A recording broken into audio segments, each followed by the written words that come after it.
All right, good evening and welcome everyone to Green White Checker TV. Tonight we have race number 3 for the Area 51 Racing League Indy Series tonight here at Loudon, New Hampshire. Scheduled distance, or I should say, race distance is going to be 100 laps tonight this evening. Drivers putting down their qualifying laps right now, but so far the season has gone very well to plan for that driver of the 05 Charles Teed, getting 2 wins in the first 2 races. Both in actually very different fashion. A little bit of fuel mileage at Indianapolis and putting himself in the right place at the right time, and then of course doing this, working hard there to get to the front and be able to work that work the field there at Michigan last week. So Charles Teed having a great start to the season here, now a very, very different track here tonight, Steve. So you got the flat 1 mile here at Loudon, New Hampshire. I think this is going to really give these drivers a pretty difficult test here tonight. I agree, Gael. I have been trying to figure this thing out for the last 15 minutes, and now I understand why I don't drive these. I'm in the booth instead. Yeah, I'd be in the same boat as you, Steve. So, like we mentioned, though, with the good season that Charles Teed has had to start off the season, he's got, like I said, the 2 wins, which has given him a 25-point lead over second place Henry Bennett. You got Matt Wagner not far behind in third, Eric Schaus fourth, Craig Forsyth in fifth. So you see the remainder of the grid here, should have the standings here. But now we got to pull up our qualifying results. Again, we have a Dark Horse Pole Award. And I say this is going to be a situation of putting money from one pocket into another here, Steve, because our pole sitter is actually one of those drivers putting on that pole award. Let me pull up our standings here. So for that starting grid here, gotta find all my buttons. There we are. So yeah, for that Dark Horse Pole Award tonight is going to go to that 05 of Charles Teed, Henry Bennett in second, Matt Wagner third position, David Payton fourth, Chad Wilkes in fifth, Bud Steele sixth, Anders Arhus in seventh, Michael Spell in the 8th spot. Got 9th through 17th here. You've got Benjamin Combs, Jim Brooks, Craig Forsyth, James Ledford, Todd Merkel, Gary Corley, Eric Schaus, and Kyle Hess. And you see 18th and 19th here. You've got Paul Patterson, Dwight Plesh, and Paul Patterson rounding out the remainder of the grid. So we're going to do, Steve, now that we actually do have our pole sitter in the server here with us, we're going to pull him in. So try to have a quick chat with him. Actually, I'm going to let him go, as I think the pace car is just about to roll off, so I'm going to let him hang out with his teammates there. As I say, I think I see that pace car getting ready to roll. There it goes. So we will actually leave our pole sitter alone of that number 05 of Charles Teed. However, our pole sitter for this evening's event. So 2 wins to start off the season, Steve, and now add a pole position to it. Charles is definitely starting the season off strong here. Yeah, he's really thrown down the gauntlet at the beginning of this season, and it's very impressive. And what's kind of interesting here is Henry Bennett, who's starting second tonight. This is his 3rd race. He got the pole the first 2 races of his, and Charles Teed won both of those. Now we've got Charles Teed starting on the pole. Does the shoe switch directions this time, Steve? Does maybe Charles Teed getting the pole, does it give Henry Bennett his first win? That's definitely a feasible option there. We know how quick that he has been week in and week out. So things going to kick off quickly here. You can also see one of the new iRacing pace car here just about to hit the pits there. That's going to hand it over to our pole sitter, that number 05 Charles Teed. Once that green flag flies, we were underway, and there it goes right here. So we are down and away. Lap number 1 here of 100 tonight. As they get through New Hampshire, it's going to be a difficult one. As I say that, you see, trouble right off the bat, that 07 car, 007. We have a lot of cars around, actually, a couple upside down here. See Matt Wagner a little further back. He had a moment as well. But it looked like it really kicked off with that 007. He's going to try to get it rolling here. Wants to avoid having to take a tow, but I think he's going to have to take it. There he goes, you see. But I also saw Matt Wagner. He went around a little bit. It's also going to, unfortunately, David Payton, I think, is kind of just the wrong place at the wrong time there. So, yeah, that kind of all kicked off very quickly here. And is that Jim Brooks that hit the wall behind them trying to avoid it? You have to take a look and see how bad some of the contact was here. I heard the admin's warning before the race that it was loose in the beginning. I didn't experience that at all in the laps that I ran, but I don't know why. Yeah, you But see right there. You're exactly right, though. Henry Bennett, he just gets loose in 1 and 2 here. You see, unfortunately, David Payton, nowhere that David can go. But so we'll also take a look. We'll try to keep an eye. You see Matt Wagner on the inside line there in the 99 car. Actually, David Payton goes up and over, as you can see. But you mentioned Jim Brooks a little further back. Yeah, you're right. Jim gets the outside wall. We'll see if it's bad enough for him to have to take a fast repair or not on that 76 car. Obviously, hoping to avoid needing it. But definitely a possibility. But then, like I mentioned, Matt Wagner also very loose as well. And actually, it looks like further back a little bit of potential contact here with James Ledford and Craig Forsyth. We'll take a look as well there. Because say while they were they first are reacting now. Yeah, you see a little bit. A little bit of left front to right rear contact. I think they might get away with it. You'll see James Ledford. Yeah, there goes the tire back. So I think they're gonna get away with that one, but. Yeah, definitely all happening quickly here. And what I'm seeing here, Steve, is the 76 of Jim Brooks. He's gone ahead and he is opting to try to get this damage fixed manually here. He's already down to about a 30-second pit stop. Gonna have to be careful not to get lapped here. If he can roll, there he goes. He is going to get rolling here before the leaders get to him. May still have a little bit of damage to fix. However, though, we see we are already back on the 1 to green. So everything kicking off very fast here at Loudon. And saying, like you said, actually, like we kind of talked about one of the favorites we thought going into it, that number 007 of Henry Bennett. He's going to definitely be in a hole here early.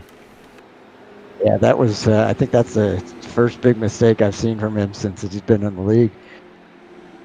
Yeah, so I have a similar situation on my end. Yeah, I think this is one of his first mistakes. But I say the thing is, I mean, he's going to be multiple laps down here, as is unfortunately David Payton. Dave just nowhere for him to go, unfortunately. But yeah, so we'll have to see. Say just a few drivers went ahead and opted to take a little bit of fuel there under this yellow. But you still see, unfortunately, the tow still going on for Henry and David here. So they're hoping that they can get rolling out of there soon. But it looks like this is going to put them at least probably 4. Maybe even, actually, as it looks like 2 laps down, I see the 38 just now rolling off. 007 also rolling too, so they're going to stay 2 laps down, it looks like, Steve, or maybe 3 as we get back to green. Yeah, it's a good thing they took care of that while they were under caution, because these guys are ripping off 23-second laps when it's under green. Yeah, I think we're going to see a lot more cautiousness to kind of get things kicked off here on this restart here.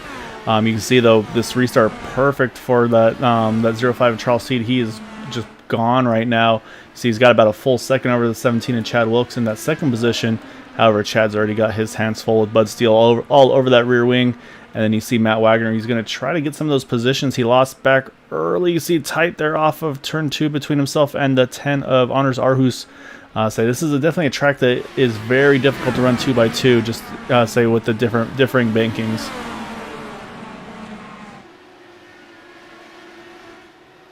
I see the 26 actually looks like Paul Patterson off the pace here. Looks like he's staying off track to try to avoid bringing out a caution, so this might be able to stay under green here. But yeah, hopefully the 26 car able to get back to the pits here and get that car serviced. As you see, Charles Teed still leading the way now, about a 1.5 lead for him. Yeah, he's probably pulled off the biggest gap out of everybody here, and we got Matt Wagner going for position, trying to take 5th place back. Yeah, the 99 and the 10 have been having a pretty good battle here. It's been difficult for, you can see Matt's trying to make it happen, hasn't been able to here. I think, again, I think that inside line is it's difficult to keep the power down. You see Matt's actually moved up to the top there. Even dropped another gear there. You saw it go all the way down to 3rd gear here. And you can see these guys it looks like they're actually going from 3rd all the way, from 6th all the way down to 4th, even sometimes 3rd here. So they're definitely using a wide range of gears right now. Yeah, you had checked during qualifying and told me they were dropping down to 3rd. And it's definitely, you kind of need that, because you carry so much momentum into the turns. And the car sticks great, but unfortunately, when you get to the exit, if you're carrying too much momentum, it just wants to push out to the wall. Yeah, exactly. I think that's what we're going to see here. The drivers definitely mentioned they were experiencing very tight conditions on these cars once you get some wear on those tires. But So I'm thinking is you might see a push loose where you got too much wheel in and they just try to snap around on you. So I will definitely be keeping an eye out on that right now. So some of the bigger movers right now, we'll have to jump back to that 72 of Eric Schaus. Eric right now in the 9th position after starting in 15th. So he's able to make a pretty solid gain forward, obviously taking advantage of some of the miscues in front of him, and then also a few on-track passes as well. And also looks like the damage repair for Jim Brooks not too bad. I mean, he's holding with the draft here. You can see he's right there with Gary Corley, Craig Forsyth. So all not lost, I think, with that 76 car, and able to keep that fast repair in the bag. Yeah, that's good to hear because he hit that wall. He hit that wall pretty hard. Yeah, the question will be how much damage and how much tire wear does it add to it. So I say, and like Steve, you're saying, I say these lap times are going to click off very quickly here, about 23.5 seconds right now under green. Say fastest lap of 23.3 by Chad Wilkes a little earlier. Right now they've dropped to about a 23.5, 23.6, 7s or so, depending on where in track they are. Of course, clean air going to be king. Which is going to be a little bit of an issue here, and possibly not too long order for Charles Teed, because he's not too far behind those two that had to get those toes. So he looks like he's about maybe 2-3 seconds behind Henry Bennett right now. Got a good little three-way battle here though for the looks like about the 7th position. You got Benjamin Combs there, you got Eric Schaus, you got James Ledford all right here together. Again, though, it's just the difficulty of passing, though. You see Eric, he's going to try to look to the inside, but again, you can see just you can't keep the momentum up there on the inside line. So you really almost, I think, need a bobble from that car in front of you to really make it happen. Yeah, I think you're right. You see Eric kind of moving the top there, trying to get there. But you can see then he also gets that arrow wash. There's that wiggle we talked about. For Benjamin Combs, Benjamin's going to go drop down to the inside. I think this is actually him giving that preferred line to that 72 car. And so you see Eric's going to work the top side here through through 1 and 2, I should say, sorry. So he's going to grab that spot, move now Eric up into that 7th position, and then James Ledford going to try to follow him through as well.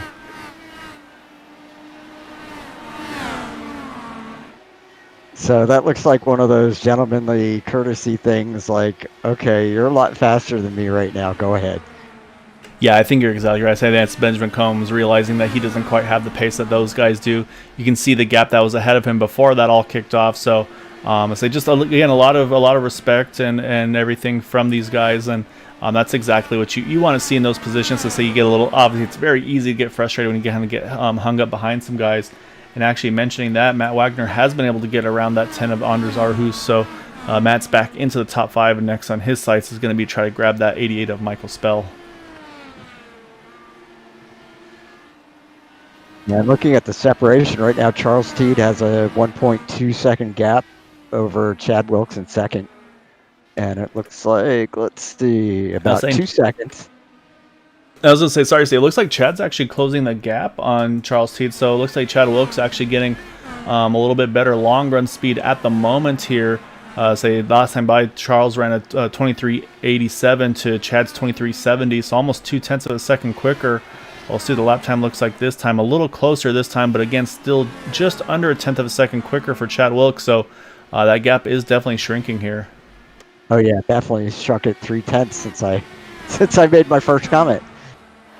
So yes, I mean that's exactly what Chad's going to be wanting to do. So you can see Charles had some pretty good kind of takeoff speed, but maybe hurt that right front a little bit. And I say we know from other series that Chad's very good at saving that right front tire. So maybe able to work some magic there. And the other thing for Charles is he's going to start getting into that arrow wash of that 007 of Henry Bennett. And I mean, we know Henry's no slouch. We know how fast he is. So I'm honestly a little surprised that that Charles has been able to catch Henry as well as he has, with Henry obviously having a clean car after that tow and fast repair. So right now, though, Charles Teed definitely having some pretty good pace in that number 05. So it's possible that Henry's just running a more conservative pace right now, hoping for yellow to come out. Just, there's not much he can do as far as gaining spots as far back as he is. So he may be just trying to pace himself. That is very possible. And I'd be curious to see what the strategy is here. I say the other thing, I mean, if I'm in that situation, say when you have something like that happen, it kind of makes you a little hesitant to really be as aggressive as you would normally be. Knowing it's like, hey, if I make a mistake, my race is over. Like you said, maybe take it a little easy, hope for a caution, be able to get back into the mix here. Right now, these guys doing a really good job. And speaking of which, we're going to jump back to Matt Wagner because you can see he has caught the 88 of Michael Spell. And so we're going to see a battle here shortly, it looks like, for the 4th position.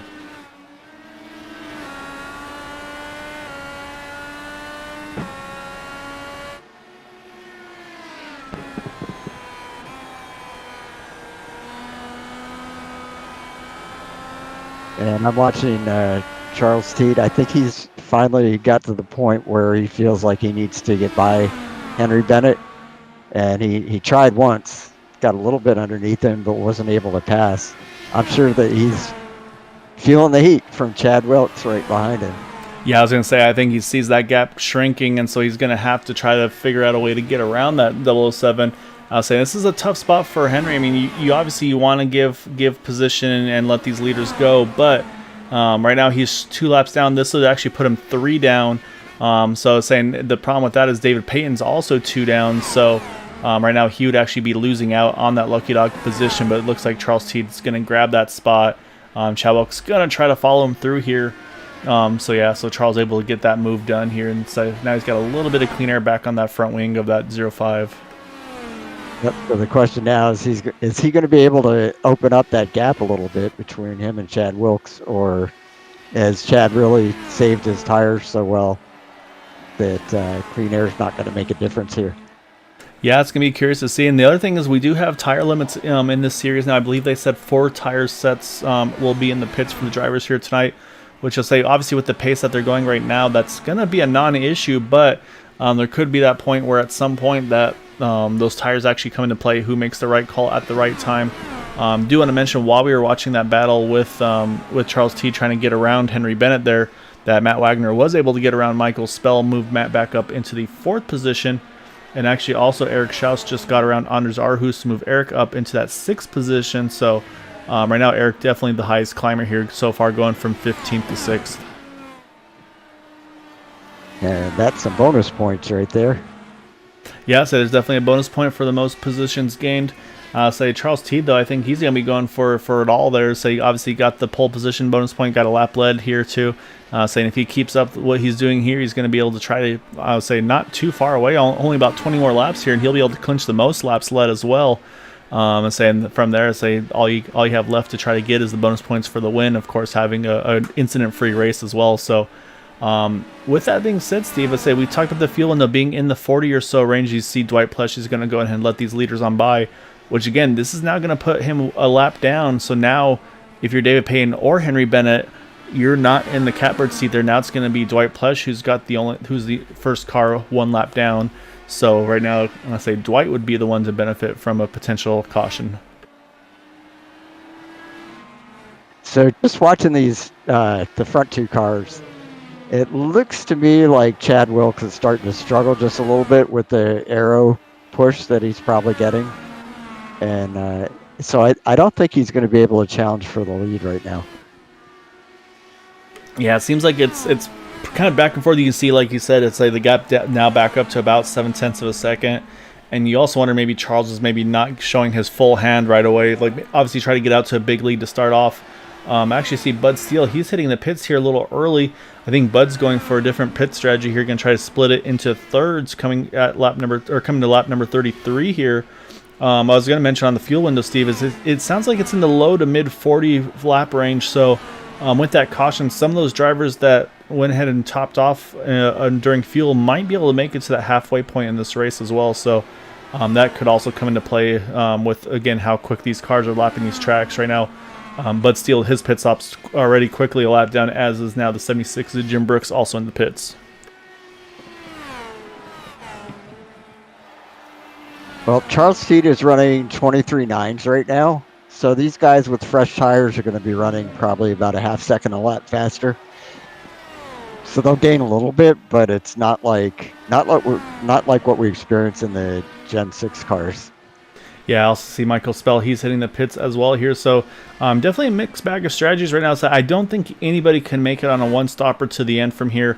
I think everybody's going to have to two-stop it. So that's where these guys are opting kind of just split it in half, or split in thirds, I should say. But again, like I mentioned, just the risk, though, like I said, is just the fact that you don't know if and when a caution comes out. It's always risky to be that one of those first ones to pit here. So you see Bud Steele, he's able to get around Kyle Hess for position on track, not for a lap position, obviously with Bud being a lap down now. But you can see, like you said, that speed difference, though. Once Bud's able to clear him, he's able to put a couple car lengths on him just right away. And I'm assuming that these guys everyone that pits is going a lap down. Yeah, definitely everybody pitting is a lap down right now. So right now, actually, we've got Benjamin Combs also hitting the pits in the 77 machine. So right now we've got about 5-6 cars. It looks like a lap down. You've got Benjamin Combs, Dwight Plesh, Bud Steele, Michael Spell, Jim Brooks. Right now, Dwight has yet to make a pit stop. So if he pitted, he'd go 2 down, actually, most likely. So say again, that's that risk first reward on the timing of these pit stops. But gap up front. So now again, I think we're gonna see Charles probably lose a little bit of time here as he's working on. Actually, as I said, Gary Corley, I was gonna say he's working on him. But looks like Gary's gonna pit here, so that's gonna give again Charles that very critical clean air on that front of that 05. Really curious to see how long these guys decide to stay out, because we've got, let's see, nine cars still out on the lead lap right now. As I think they stay out honestly until they have to pit. If I'm these top couple cars here, I don't pit early. I wait, because you do not want to get trapped a lap down again. Just with the pace that these cars have, I think it's going to be worthwhile to have these to just run these tires out here. So like I said, probably about 5 to 10 more laps, I think, is probably realistically what their fuel range is. As we're on lap number 40 already here, so we're gonna be coming around to 60 to go. I said, but these top 2 definitely have strung things out. Between the 2 of them, you see Matt Wagner trying to recover the time lost. He's about 5 seconds off the lead. That's an interesting point, Kyle. I think that the other advantage of staying out this long is on their last pit stop, they're going to be able to take less fuel and have a faster pit stop than the people that are doing this in thirds. Yeah, that's exactly right. And it just also, again, it just opens up more potentials to say not getting caught out by a caution. Like, to me, in the Indy series, I do pit strategy very differently. Like, I'm very timid about getting caught a lap down with the green flag pit stop with the IndyCar series, whereas with, like I said, with the Cup series, all the pace is always so much slower that it's a little bit less risky to make that call. But with these cars, as I said, it's a guarantee lap down. That's why, for me at least, especially on tracks like these, I just can't afford to make these short pit stops. But that's what makes it interesting. You got that risk versus reward. So right now we've got, again, James Ledford. Actually, he's also hit the pit. So right now it looks like we've got about 8 cars yet to make their first pit stop of the race. And of those, Craig Forsyth was the only one to hit the pits under that under that caution flag. So Craig can go a couple of laps further than Charles T, Chad Wilkes, Matt Wagner, and company. So that's going to be another thing to keep an eye on as well. So right now, still got the 05 Charles T leading the way. Chad Wilkes behind him in that second spot. They're going to be kind of under attack here from fresh tires, and so you actually see James Ledford closing the gap on that 05. This is also where Charles is going to have to be careful here, because you don't want to be too aggressive to try to obviously lose the least amount of time possible, but also don't want to put yourself in a bad spot to risk maybe someone getting into you trying to get that lap back. And Benjamin Combs is also on the move with fresh tires. Yeah, and these two are actually right now showing 2 laps down, so it's very imperative for them to get this one back, because you can go a lap down and be able to recover. When you get 2 down, it's a much different situation. It's a lot more difficult. So it's going to be very critical, I think, for these guys to get that spot. As you can see, the 48 now making the move, entering turn number 3. It looks like he'll clear him. You saw a little bit of a wiggle there, and so I think that's where Charles gets a little nervous there, honestly. And as I say, here comes the caution we were just worried about, and it looks like it's going to be it's the 10 of Anders Arhus, and big hit for him. I'm not sure if he had made a pit stop or not in that number 10, but you can see definitely heavy damage to him. And I think that was actually he was still on track, so I think there may have been contact possibly that caused this. Take a look here on the front stretch. I'm saying this is right now, again, just a big difference in tires versus old and new tires. You see the 88 had just pitted recently, And yeah, it looks like Michael just gets a little bit too high on the entry, gets into the back of the 10. Nothing really that Anders could do there. And so yeah, Michael just gets in the back of that left rear of the 10 car. Just nothing Anders can do. At that point, he's just kind of a victim there along for the ride. So that was the kind of the risk versus reward for the pit strategy, I should say. Unfortunately, not going to work out for him. So all those drivers that stayed out, though, big break for them, Steve, because now they're going to be able to pit here under yellow. Of course, no risk of going a lap down, and all those guys that had pitted earlier are going to have to take a wave round. Yep, which is going to put them at the back of the lead lap with older tires than what these guys, the 8 cars on the lead lap, have. So they're just going to be hoping and praying that they can stay on the lead lap, and probably wishing for a caution to come out so that they can all get on even tires. Yeah, exactly right. So one driver that does benefit from the caution is going to be Bud Steele. He gets back onto the lead lap. I'll say he was actually one of the first that made that green flag pit stop. So I'll say that's going to work out for him to be able to be that first car one down, and he got the wave round, so he's back on the lead lap. So he can choose to take tires here if he wants to. Again, we do have a limited set of tires, but I think he'll be okay to be able to use a set here. Let's say this would be his second set at this point, so we'll keep an eye on the 6 car, see what he opts to do. So even he might decide, hey, you know what, I just need to maybe take a little bit of fuel and not risk using these tires just in case of some long runs. But I feel like he should have 2 sets still in the bank after this stop here, so I think that should be enough to make it to the end. So if I'm that 6 of Bud Steele, I'm leaning towards going ahead and trying to maybe use this next set of tires. So we'll keep an eye on that 6 though and see what he does here. Yeah, I saw it pop up in the air there, so I'm going to say that's tires for the 6 machine as well. And yeah, like we said, Steve, a lot of cars here going to take the wave round. See Benjamin Combs right there, Gary Corley's right there, Jim Brooks, Michael Spell. So those 4 all going to be taking the wave round. I think James Ledford I just saw in there as well. Dwight Plesh also in that mix here. So yeah, so a lot of drivers going to go ahead and try to take advantage of this, which is going to recycle things. And a big change here in the pit stop cycle, though. Matt Wagner, he's able to use his qualifying position to grab the 2nd position coming out of the pits here. So he's made a really good recovery after that lap 1 spin coming out of turn number 2. Not spin, I should say, but kind of a half spin, which is able to recover from and bounce back. But now he's really right back into the mix of things. And there goes all the zillion wave around cars. Yeah, I say it's again, it's one of those things where you don't want it, but at the same time you're very happy to have it to be able to do that. So I do see 2 drivers topping off here on the 1 to go. The 27 of Craig Forsyth, the 6 of Bud Steele. Both those drivers going to go ahead and top off here. Not a bad strategy call. Say we're going to be restarting here with 50 to go, so we're right at that halfway point in the race, Steve. So that's again, say the fuel one is going to be the critical thing. Does anybody maybe try to run some really long gears here to maybe see if they can make it here to the end if we do go green? I don't know. Even if they change the engine mapping, I just don't see them making 50 laps. Maybe, but I doubt it. I say we've been proven wrong many times before, so we'll have to wait and see as we get back underway. You see Charles T gets underway. Matt Wagner, a really good big trouble in the back there on the restart. Caution is back out. Trying to catch which car. I think it looks like it's gone. Oh, yep, things have gone bad from bad to worse for that 10 of Anders Aarhus. He's in this one as well. And unfortunately, that's going to be the end of his night, Steve, because at that point, he's out of fast repairs. I'm saying it looks like just unfortunately one of those the accordion stack-ups that we see far too often at tracks like Loudon. It's just yeah, we see that a lot here. So yeah, we've seen that. Oh, boy. I'm watching it. That was bad. We've seen that other tracks too. You see a lot of stop and go, and then unfortunately Benjamin Combs kind of at the worst spot. You see Jim Brooks just sneaks by there, and it looks like unfortunately Anders is actually really the only one to take heavy damage. You see the 77 loses his front wing there. That's repairable. That's going to be replaceable. So unfortunately for him, that's going to hurt his cause here.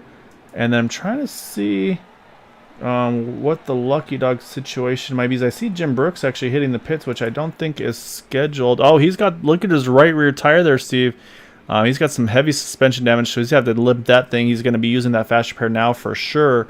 And say to make matters worse, this is going to trap him lap down as well. It looked like his right rear bounced off of Benjamin Combs' right front or left front. So yeah, so Jim Brooks in the pits right now. It looks like the field just catching the pace car now off of turn 2. And so this is the plot's going to thicken here, Steve. I'm looking at the fuel numbers. Well, actually, you know what? There's an easy way to find this out. We can grab our in-race reporter here, that number 99 of Matt Wagner. You see Gary Corley. He's going to get his lap back. So let's grab our partner in crime here, that number 99 of Matt Wagner. Let's have a chat with Matt while we bring him in while we're back under caution here. All right, Matt. So, first off, great save at the beginning there to keep that car in one piece coming out of turn number 2. Obviously, a lot of work to try to get yourself back into getting the track position back that you had lost there, and obviously a great pit stop and a lot of work obviously to get through the field and then able to grab that last spot from Chad during the pit stop here. Steve and I are talking fuel numbers here. We were curious to see if anybody might be able to stretch it about 50 laps on fuel prior to this most recent caution. So how are you feeling right now on the fuel side of things? I'm not feeling really confident during that last run. We do 46 laps on that tank of gas, and I had 0.2 gallons remaining. So during that caution, that kind of saved me. My competitors had about a gallon left, so my fuel mileage is pretty bad. I'm worried about getting to the end. That's my main focus right now. It looks like it's going to be real close if you can go 46 laps on a tank. Yeah, I'm in fuel conversation mode right now, so we'll see what happens. That spin in the beginning, I had no idea what happened to 007. I guess he got, I'm not sure if there was contact between him and Craig there. No, Did that affect? Sorry, did that have an effect on you and why you lost control of your car coming off the turn? Kind of, sorta. That kind of like caught me off guard. I tried to turn more low, which got me more lower toward the lower side of the banking, and that's where I lost it, thinking that Henry was going to come down on me, trying to save the race car. And thankfully, no one hit me. Yeah, it was great hands there, Matt. So see, we're on the one to go, so we'll let you get back to work here, and good luck the remainder of this one. Hopefully I'll get to talk to you guys here in a little bit. Okay. All right, so actually he made a really good point there, Steve, too, on the fuel mileage. I mean, he did have to work really hard to get through some of those guys on the after that little slide, so it's going to be tight on fuel. Like I said, we're going to be restarting here, like I said, 45 laps to go here on this restart. He went about 46 on the dot that last time, so he's going to have to save again here. As you see, there goes Charles Teed. And you need to mention Charles has locked up the most laps led in this race, so he's going to get that bonus point as well. So right now, things definitely looking good for that number 05 of Charles Teed. But like I said, he's going to have some pretty hungry competition now behind him with Matt Wagner being able to get his track position back. And we saw how fast the 17 of Eric Schaus, and you see Matt wasting no time. He's going to jump to the outside. Looks like he's going to grab the lead here, get a lap led in that number 99 car. So I wonder if maybe Charles knows about that fuel mileage of that 99. Maybe he's kind of spying in on the interview there and said, hey, why don't you lead? Why don't you use up more fuel, and I'll kind of just ride here and use your draft. Well, yeah, probably. Even if he didn't hear that, I'm sure he's thinking, well, God, I was so close on the first 46 lap run. I'm just going to grab a little draft here so I can race harder at the end. Yeah, it's definitely a possibility, so we'll have to see. Unfortunately, it looks like Jim Brooks has retired from the event, so I'm wondering, Steve, maybe he wound up using that fast repair under that first caution, and maybe he was out of them afterwards. So unfortunately, 76 and the 10 looks like they were most likely done for the evening. 26 of Paul Patterson, he retired a fair bit earlier as well. So right now, still got 11 on the lead lap. Right now, Benjamin Combs, Dwight Plesher, the only cars 1 lap down. And we got David Payne 2 down still, and Henry Bennett 3 down in the 007. We got about a 4-car breakaway up front here, Steve, with Matt Wagner now leading, Charles Teed, Chad Wilkes, Eric Schaus. Then a little bit of a way back to the 88 of Michael Spell, who just got around the 81 of Todd Merkel. Todd actually having a really solid run here as well. He had gone up from 17th to, he was in the top 5, now back to the 6th position. But yeah, a good run here for Todd as well. Again, at a very difficult track here. So here's one other thing that's kind of interesting. I think the wave around cars pitted under this caution. So that's actually a really good point, Steve. Yeah. So Michael Spell, actually, he's now in the top 5. He's easily good to go on fuel for the rest of the way there in the 88 car. He's actually making pretty good pace. He's starting to close that gap a little bit. So what I'm thinking is I think we're going to see a little bit of a mixed bag on who's going to run how hard. Because I'm noticing also our Mr. Fuel Save extraordinaire, Eric Schaus, he was a lot faster at the beginning part of the run. He was in that group of 4. He's dropped back here. I'm thinking he might be looking at fuel numbers versus lap times right now. That would definitely make sense. I feel like we've seen Eric do some fuel strategies once or twice before in his Area 51 career. Yeah, I have a little recollection of that also. But yeah, so no, right now Michael Spell, though, like I said, right now the first of those that made that pit stop, and lap times are good. I say he's running roughly about what the leaders are running, within a 10th or so of them.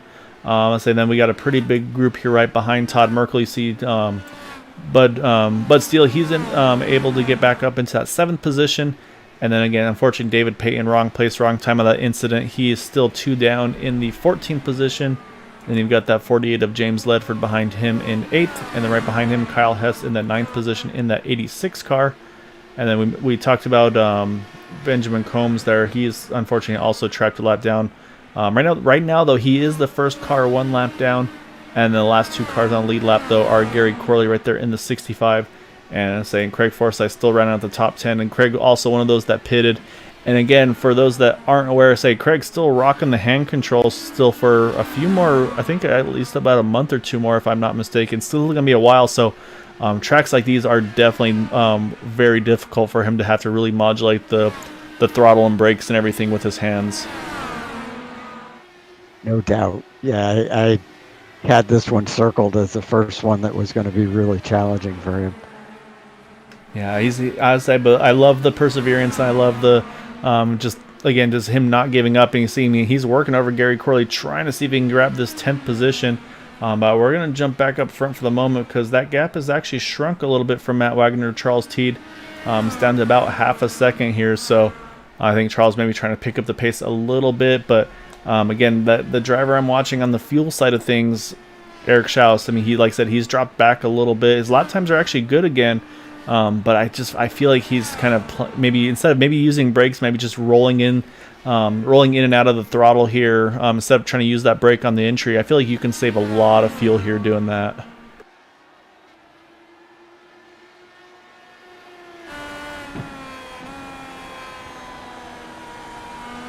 Because I feel like, Steve, there's a lot of ways here that you can kind of make fuel, if you will. Say if you're, let's say, a Scott Dixon, for instance.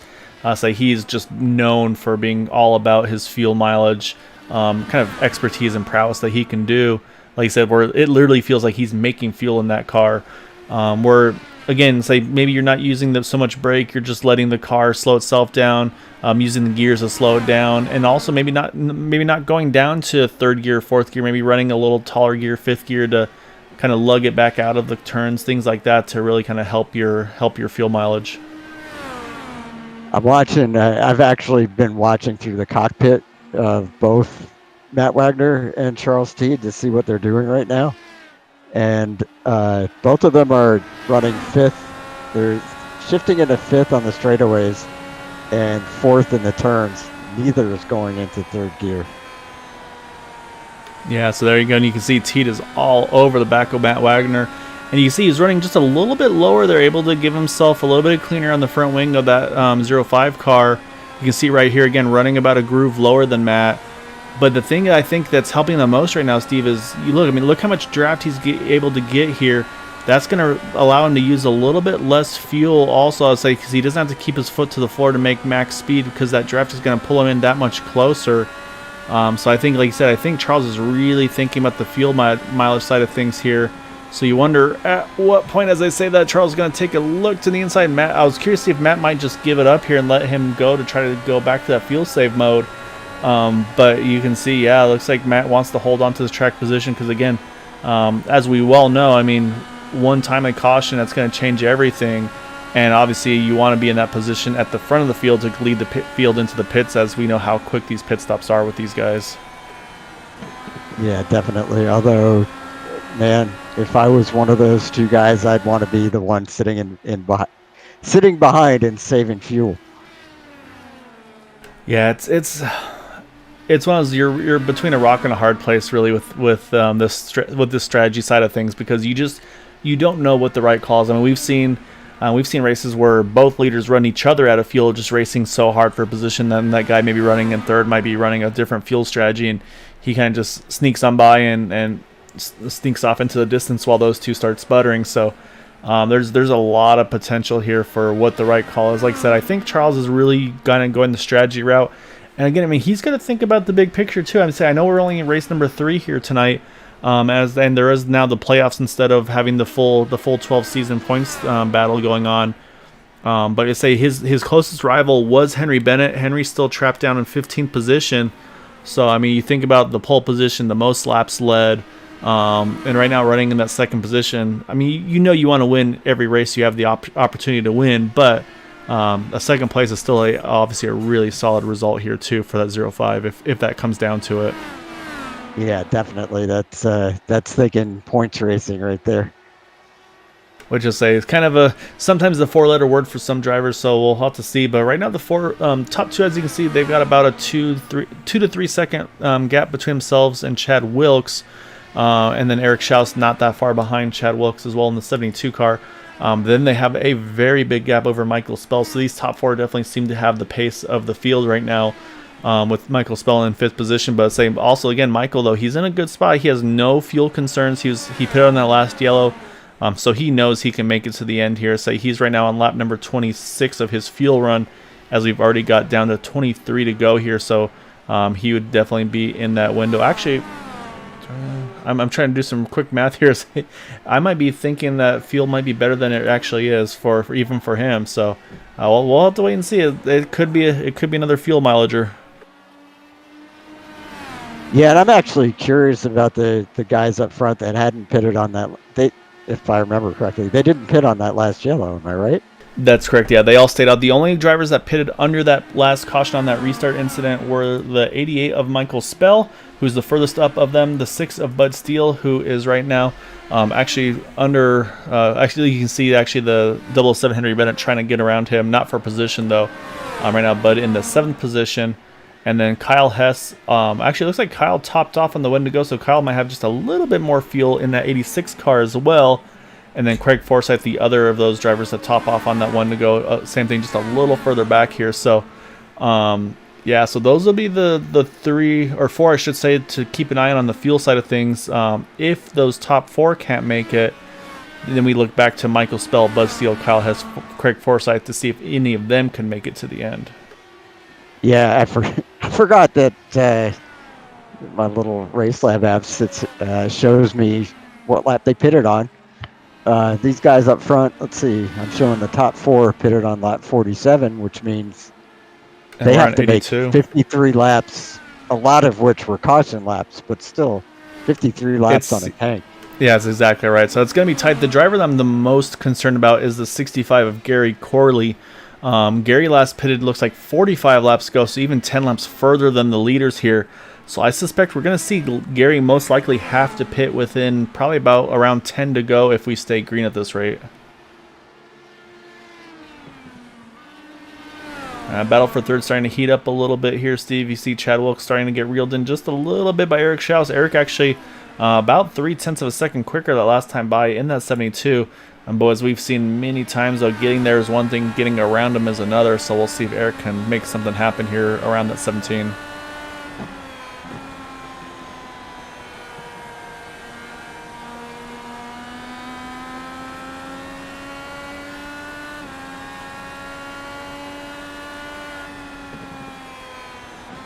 I'm kind of wondering right now, who's praying for a caution and who isn't? That's a really good point, Steve. It's gonna. It just. Yeah. You don't. It's a poker game right now. You think, okay, can this guy make it? He might be able to. I don't know. Can he make it? Like you said, like if I'm these other drivers, I feel like I'm like, okay, Eric Schaus, he's gonna be able to make it. That's just what Eric does. He, like I said, he just makes fuel somehow in that 72 car. But then I said, well, you jump to Matt Wagner. Matt was talking about he's concerned about fuel, so is he maybe just trying to set a really toward pace here? That way he can just take a kind of a quick splash and get back out there. Or has he been able to, like I said, we have seen him kind of not running in third gear anymore. It's down to fourth gear. And then also, same thing, Charles T. We saw Charles pretty much let Matt by. And, I mean, when you see that happen, that just screams fuel saving to me. Absolutely. So it's going to be interesting. I say we're 14 to go right now. Next time by, Matt Wagner is going to make it 13 to go at the line. We don't know how his fuel numbers are. We don't know for sure on anybody.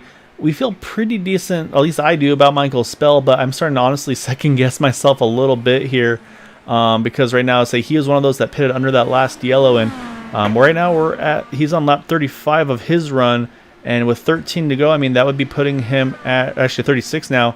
That would be putting him at 49 laps. So it's hitting that 50 lap mark like we had talked about, Steve.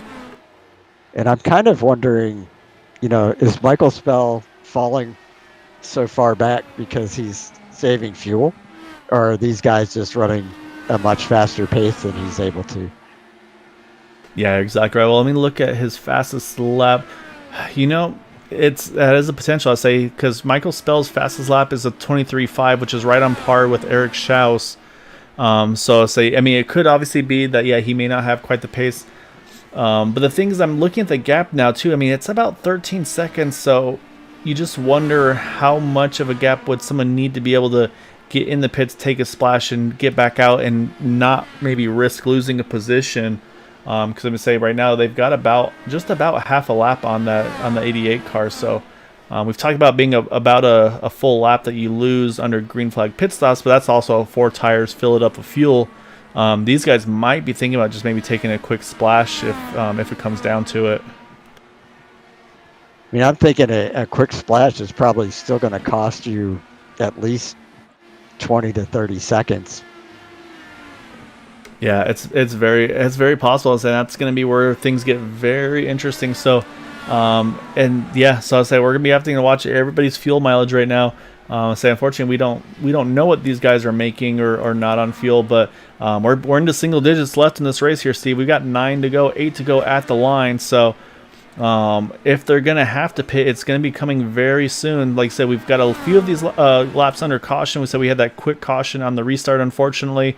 So there's definitely a lot of potential for how this is going to wind up here. So Matt was worried about his fuel. He seemed like he was actually a little worse on mileage than the guys around him. So knowing that, I would think Matt's been adjusting his racing here, his driving style and all that kind of stuff to try to make that fuel number a little bit too.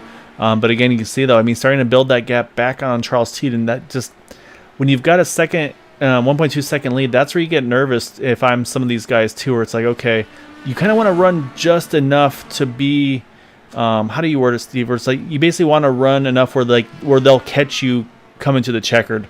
So there's no sense winning by 5 seconds. You want to win by half a tenth or half a second or something like that, if that means you're going to be able to save that fuel to the end.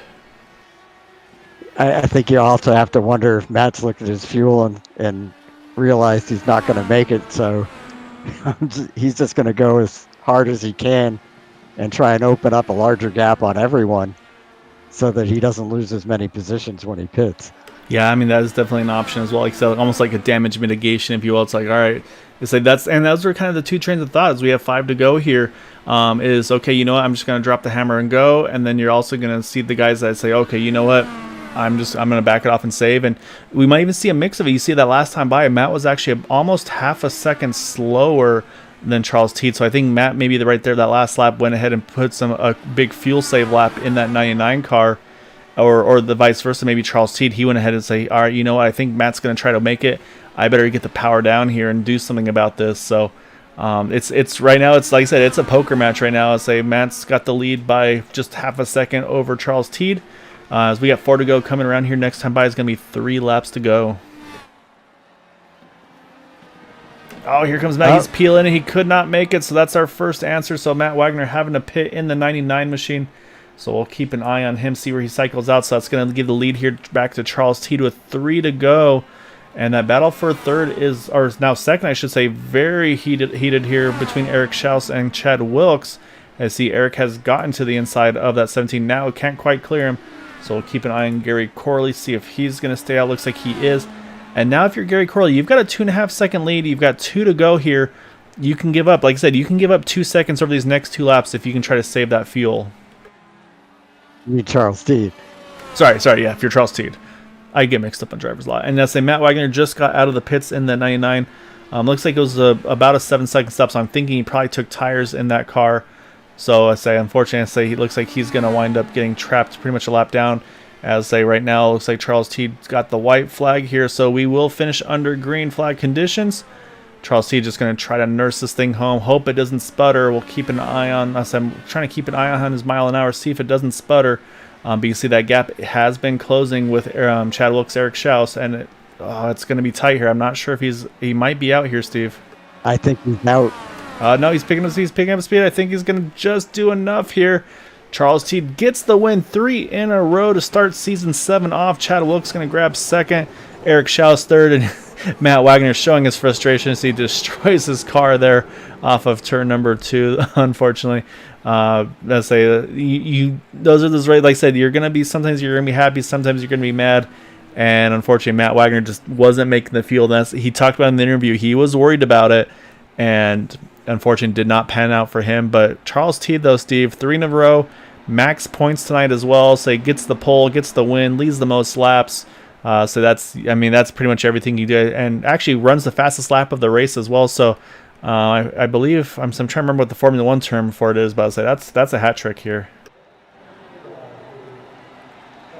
And I'm watching to see if he has enough fuel to do burnouts. I don't think so. Oh, he's going for it. Oh, wow. Just to rub salt in the wounds of those that couldn't make it. I think he had enough just to do that little bit, and then it's like, okay, that's all she got. But he had enough to do that little bit there. So with that, though, Steve, Charles Teed going to win here again, 3 in a row for him. He has definitely started off this season strong. Yeah, definitely. He has had an unbelievable start to this season. All right, so with that, we got to grab our top 3 drivers.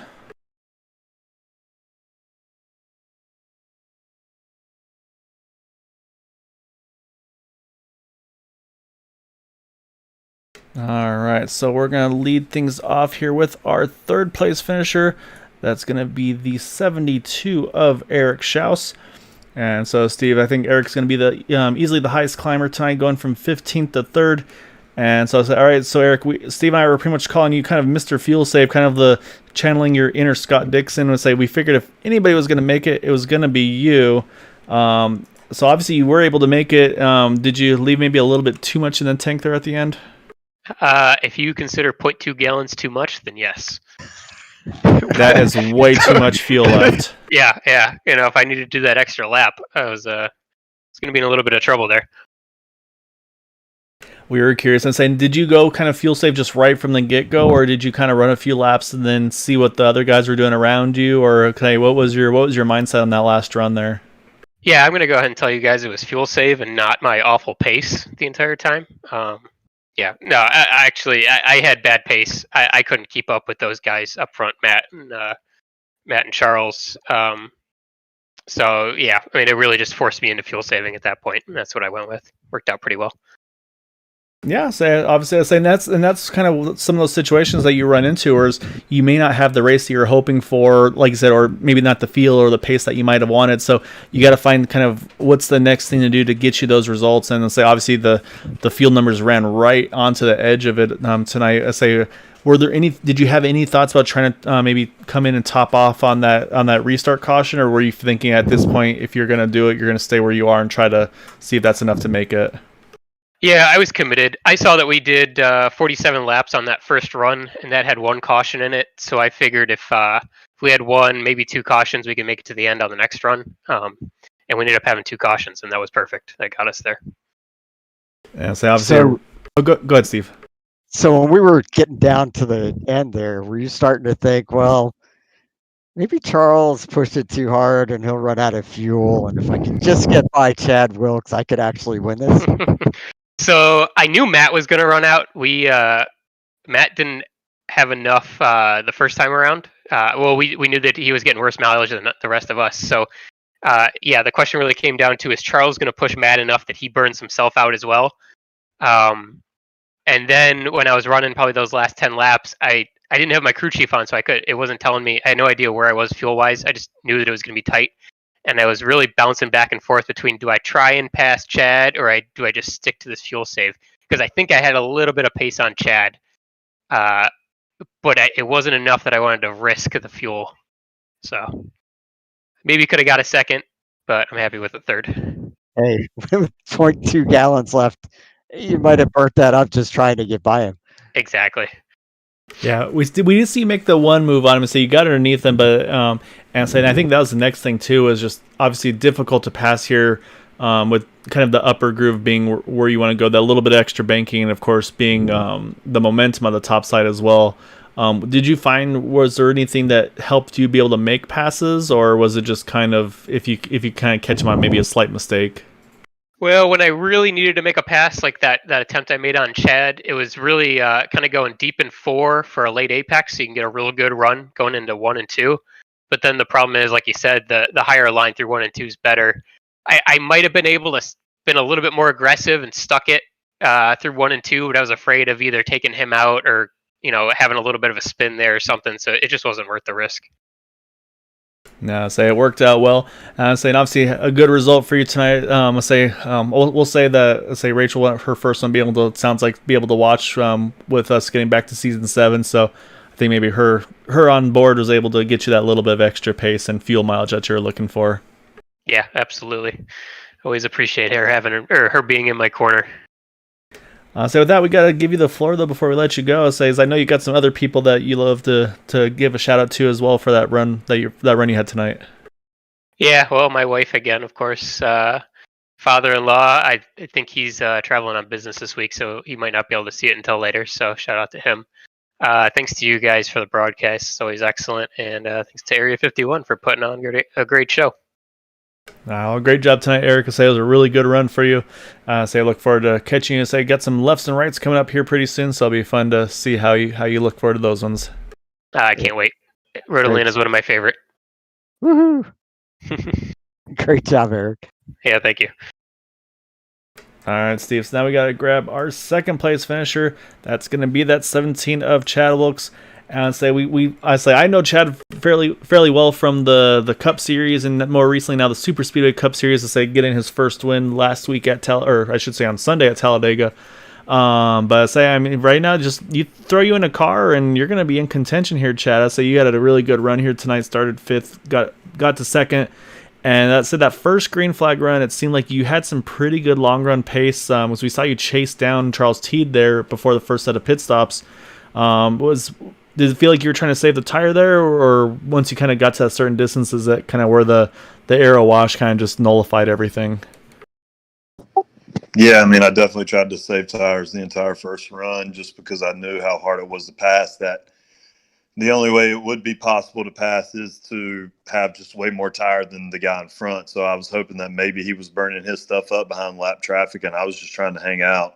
But honestly, it still didn't end up mattering. Once I got within, I think there might have been a time there where I got within maybe half a second, and it just didn't matter. It didn't matter how much tire I'd saved, or maybe he had saved the same amount. I don't know. There's just at that point, there's nothing you can do. You have to have such a big pace advantage over the guy in front of you to have a chance to pass. So, yeah, just tried to relax. I've had 2 bad runs to start the season off. Really a lot of bad luck, I guess. Just my internet going out in the first race, and then a unintentional black flag last race, so I just wanted a decent finish. So I wasn't going to risk anything or do anything crazy. I was just wanting to get a top 3. So you definitely accomplished that. So we talked to Eric about the fuel side of things. I mean, again, we talked about how I know you're good on the cup side of things of saving tires and everything there. How different was it for you to try to save fuel in these cars compared to let's say the cup cars to make sure you could make it all the way to the end there? Well, on a flat track like this, it's pretty easy to save in the Indy car because the tires were out so fast that straight line speed doesn't matter near as much as how fast you can corner. So you can really, coast early, and as long as you carry enough speed through the corner, you can still run a decent lap time saving fuel. But I don't have any of those crew chief apps or anything like that. So I was just trying to manually figure out how much I had to do, how much saving I had to do while I was driving. And I noticed pretty quick that I could really run a decent lap time in engine mode 4. So I literally ran the entire last run on the 4th engine mode until Eric got to me and I clicked it back up to 1. And at the end of the race, I still had 2 laps left. So I thought that Charles was automatically going to run out. I didn't think that he was going to be able to save. So I thought I was just saving just to make sure I kept Eric behind me. And somehow Charles ended up saving enough too. So, yeah, I mean, I had plenty of fuel at the end. I wish I'd have pushed harder earlier because I would have got Charles. But, yeah, I mean, I was just kind of trying to do the math in my head and ended up having plenty. Well, I think with your second place winnings, you need to spend some of that on a crew chief app or something. Yeah, no, I'm still, I guess, relatively new to iRacing. I'm about a year, or not overall. I mean, I've had it for a while, but I'm like a year into really doing it pretty seriously. So yeah, I probably need to invest in some of those things. But typically I just kind of show up and run. It's not easy to calculate that stuff in your head. I've done that before myself, and to do that in a drive on a track like this, I don't know how you did that. Yeah, I mean, it probably kept me from winning, honestly, because I ended up being 2 laps off when it came down to it. So if I had one of those things, I probably would have been able to. I didn't click into engine mode 1 until I think maybe 3 laps to go. Whereas I would have had plenty. I could have clicked in it probably with 10 laps to go, and had I done that, probably would have won the race. But it is what it is. I know with sort of the chase now, all it's about is getting into the playoffs. So I just needed a good run. I was being super careful, not running any risk to do anything. And obviously we still have 2 road courses left where I think that's where I'm going to have I think I'm generally going to have an advantage on those. So, yeah, just trying to keep it together here. Yeah, I was gonna mention this. I have a feeling you'll probably be looking forward to Road Atlanta coming up here. And I'll say other thing option obviously get your dad over. Say, all right, we're working together on the Super Speedway Cup side of things. So I was like, let's get you over here as a crew chief on the Indy cars and say put you to work as well. Yeah, he's crew chief for me. Last during the coronavirus lockdown and stuff, I had time to do the 87 series. I was basically running 5 nights a week, and he would jump in and would crew chief for me during the 87 series. And I basically won all but one race I entered in those. So yeah, I probably need to try to see if I can recruit him for these Tuesday night races. Yeah, so he's always a good one to have up in the booth. So but yeah, I mean, again, great job though tonight, Chad. It's a really good result. Like I said, trying to just kind of get those max points to offset some of the bad luck you've had. And say no pressure, but definitely expect to see you up front next week at Road Atlanta. But definitely want to give you the floor though. Anything shouts you'd like to give for that run tonight? Yeah. First off, thanks to all the drivers. It's a really tough track. All the lap guys. I don't have a mic that works on my headset anymore, so I can't really thank the drivers as they're letting me by. But yeah, I appreciate all the lap cars and stuff for racing clean and staying out of the way, and that's important in an IndyCar and in these short tracks. And it'll be important again next week too on the road course too. So hopefully that'll continue. So thanks to all the drivers for a relatively clean race. Thanks to y'all on the broadcast. Always great to be able to go back and watch these. I know y'all put a lot into it, so that's really cool, and y'all do a good job. And thanks to the Area 51 admins for putting all this stuff on. I'll say great run again tonight, Chad, and I'll say look forward to seeing you on Thursday. Great job, Chad. Thank you. Appreciate it. All right, Steve, that leaves us one person left. Say that is going to be our race winner. Like I said, 3 in a row for that number 05 of Charles Teed. Say this time, though, we were talking about at the beginning of qualifying. It's like, all right, last couple times it was the 007 Henry Bennett getting the pole. Charles able to grab that one from him tonight. Say, made yourself a little bit richer. Maybe move it from your left pocket into your right pocket with that Dark Horse Pole Award. But man, I mean, you ask. I mean, you've notched all of them. Say, got the pole, led the most laps, ran the fastest lap of the race, get the win. I mean, I think that's the hat trick there. Well, thank you, gentlemen. It's good to chat with you guys again. We could make this a regular occurrence, and I wouldn't get sick of it, Kyle and Steve. That was it was a rocket. It was, of the 3 races, I think tonight I had the fastest car. I did make a mistake on one of the restarts, and I missed a shift and went down to 3rd accidentally, and Matt got me, and I thought I was going to get him back at one point in the run, but he had really, really good pace.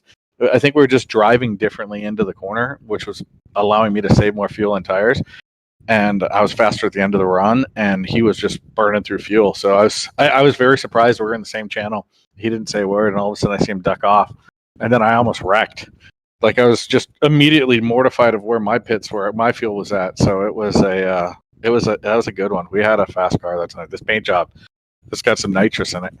So what you're telling us is you didn't let him by on purpose so that you could save fuel running behind him, because that's what I thought you were doing. No, I said that after the race. You guys first have to know that there's nothing between my ears that's that smart to think of that. It's mash and go, and I was very aware of the fuel. Based on the first run, I was trying to get to lap 50 before I pitted so I could do it on one stop.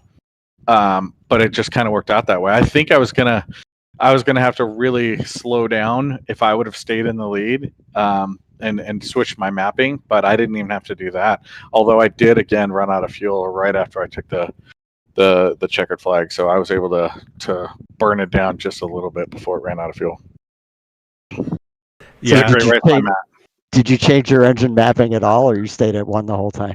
Just during yellows, and actually we had one back-to-back yellow that I remember now, and I had forgotten and left it in map 8. I probably would have went all the way back to 8th, just because I didn't realize. I'm like, what the heck? I feel like I'm dragging my foot on the side of the car, and then it immediately went back to yellow again, which was super fortunate. So I don't know. The stars are shining very well. Whatever I'm doing, I'll just keep wearing the same pair of underwear. It's been 3 weeks now, so we'll stay with it.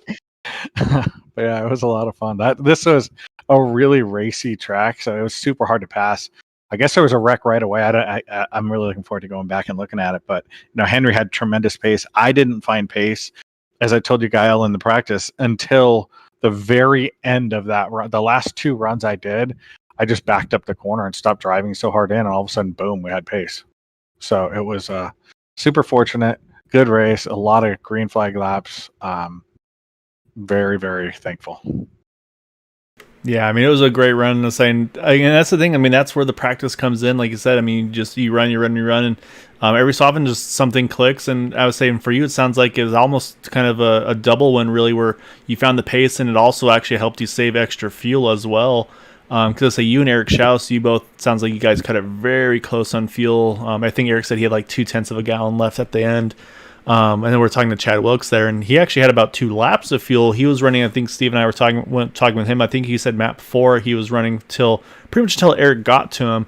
So he was kind of kicking himself for not dropping it down into map 1 and going after it a little sooner there. But yeah, I mean, just again, a great job tonight. Yeah, it's the turn 1 incident. It was just unfortunate. Just Henry just got loose there in 1. And then Matt had a little bit of a looseness on the exit of 2, which sounds like was in reaction to it, kind of a thing. But yeah, so no, just a simple mistake, unfortunately. Yeah, it was super loose at the beginning of the run. I was minus every time. I think that's kind of something I always do. I like to start, and I kind of pussyfoot into the first corner of every race I'm in. So I didn't anticipate 1 having the pole, 2 being able to hold it, and then it was immediate yellow, which saved my bacon. I think Henry was wicked fast, the guy always is. So really unfortunate for him. But I think the thing that really helped me is when I grew up actually racing cars, was my dad always used to say, back up, just slow down to go fast. And once I finally did that, I'm a pretty hard-headed son of a gun. Once I did that, the car just, it was beautiful. It was really, really fun to drive. So unfortunate for some of the other guys. I'm sure my misfortune is coming. So I will take the good fortune for as long as it shall last, and have some really smelly underwear next week. Where are we at next week?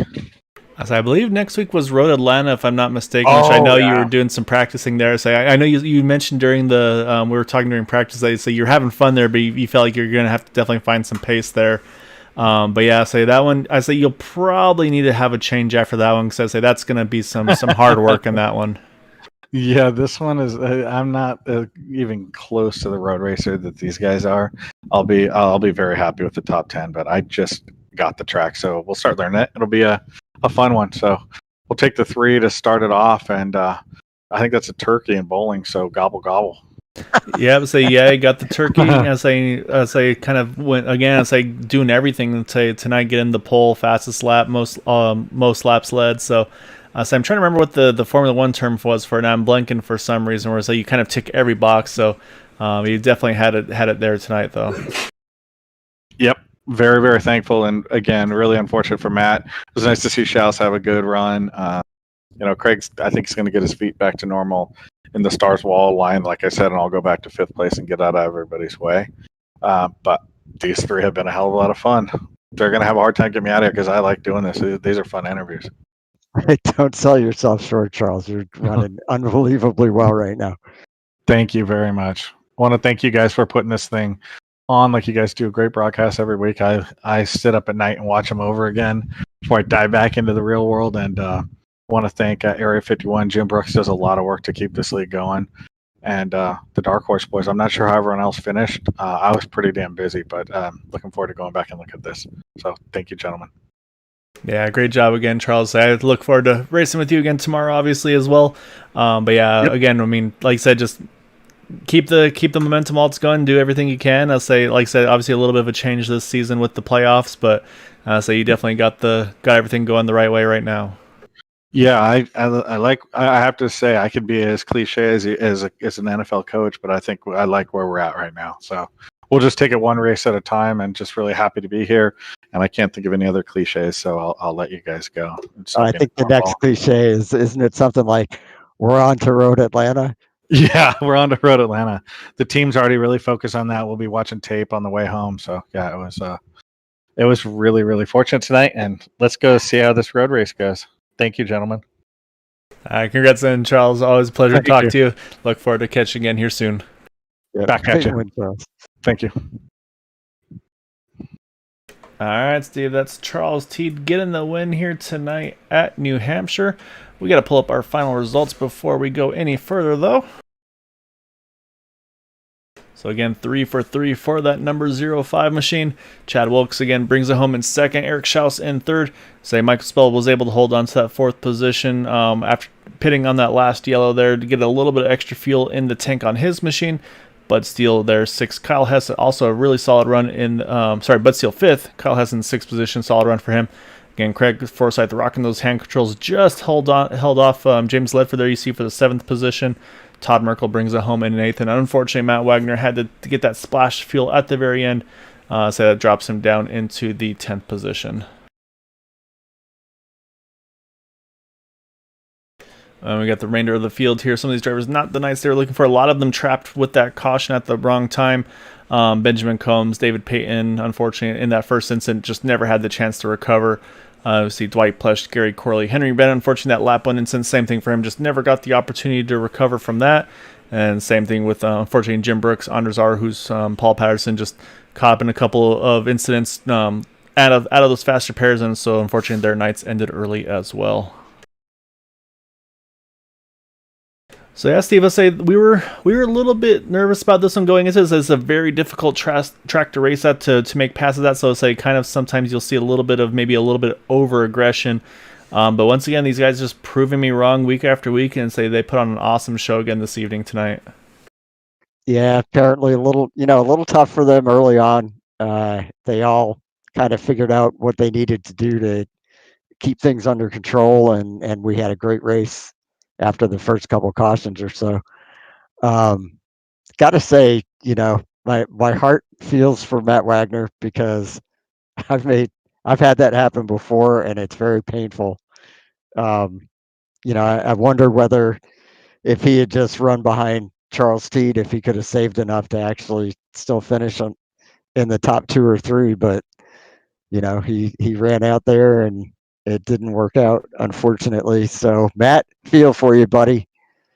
Charles Teed, I'm wondering, at this point, are we supposed to hope he doesn't win next week so he gets to change his underwear, or should we root for him to win so that he has to suffer with it for another week? That's a that's a very good question, Steve. I think for the sake of all his competitors, probably hoping he doesn't get the win next week. But yes, it's not going to be an easy one by any means. To say there's definitely going to be some road course ringers, if you will, next week. We know Eric Schaus always looks forward to the road courses. Same goes for Chad Wilkes. I think he's going to be maybe one that some drivers didn't realize how quick he is on the road courses. I've seen him race in the road racing, and he's going to be one to watch for sure. And of course, Matt Wagner, we know he's also very good on the road courses as well. But I say those are. I mean, the thing is, those are just the 3 that stand out. I'm not sure about Henry Bennett. I would suspect he'll be quick as well. I think he's probably just quick everywhere, to be honest. And then of course, and the thing is, I mean, these cars, you make a small mistake and it can really cost you. So it could be somebody else of those 4 we didn't name. And they can just keep that car clean on track as they kind of keep it between the green, if you will, keep it on the dark stuff, and that might be the winning move for some of these guys as well. So there's definitely a lot of potential for what's going to be the right call and the way to win this race next week. Definitely one to look forward to. Yeah, I'm looking forward to it. Road Atlanta is a very challenging track, a lot of elevation change, a lot of blind turns. So these guys are going to really have to, honestly, just really memorize the track to really get familiar and be able to run the best lap times that they can. So it's going to be a lot of fun. I'm looking forward to it for sure. As always, Steve, glad to have you with me here. It was another great show these guys put on, and looking forward to it. Yeah, as always, glad to be up here in the booth with you, Gael. And just to tell everybody, I don't do that underwear thing. So I took a shower beforehand and shaved, so I'd be nice and fresh for my buddy Gael.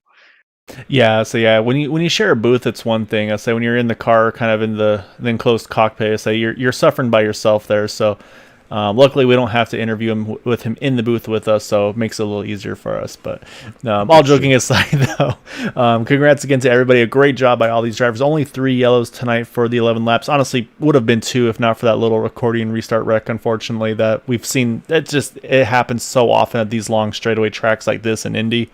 But yeah, another great showing by all the drivers here tonight. So again, want to thank everybody for watching and supporting us here at Greenlight Checker TV. It means a lot. As always, of course, really want to thank Area 51 for letting me be a part of this great group here. It's been a lot of fun to do this. Looking forward to doing a lot more. I'm going to be trying to make some improvements as things go as well.